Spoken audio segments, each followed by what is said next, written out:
Wala nang kahoy dito. Ayun. Wala na nag-aon na siya. Ah, Ha? kahoy. Ano ito? Wala ka na kayo. Eh di putulin. Putulin mo. Putulin mo yan. Bakit ito? Ang bilis na. Ganyan lang. Oh, Uy! Dan! Dan! bakit? Baka naman na itlog doon? Parang itlog.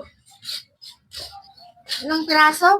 Ano na guro? Pito? Bakit kasi nagsalang ka dyan na hindi ka bumili eh? Yan ang sinasabi ko. Hindi ko makomplete.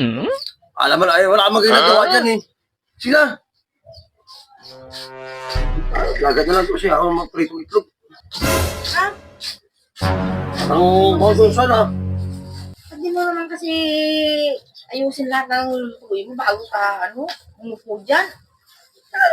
Ay, naayos nga ito eh. Ay, almusal tayo ito. Para may almusal tayo. Kundi na lang yata yung uli eh. Tagda mo yung uling doon. Ha? Uling. Bigla uling. Lan, Ano? bigla na uling doon. Panay utos. Utos na utos ay. Sinutusan ko. Ina mo, bigla uling na muna. Sandali lang. Ikaw naman, wala itong, Walang uling. ha? Walang uling. Naubusan.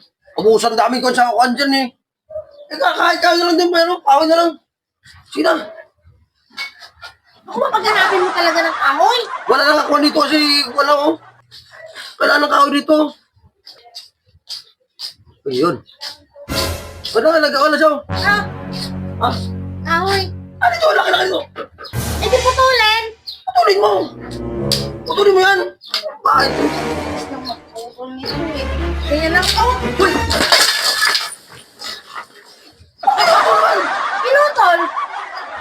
Eh sabi mo, Ano kaya maputol siya? Ano ginawa mo sa niluto ko naman ang itigit ng tubig ko? sabi mo kasi at kasi hindi ikaw kumuha doon. Yan, nahihirap siya, buto siya kasi parang ayaw mo kasi sumunod eh. Ayaw mo ginawa sa niluto ko dyan, no? Buti ko, ano na Ang bilig pa naman siya.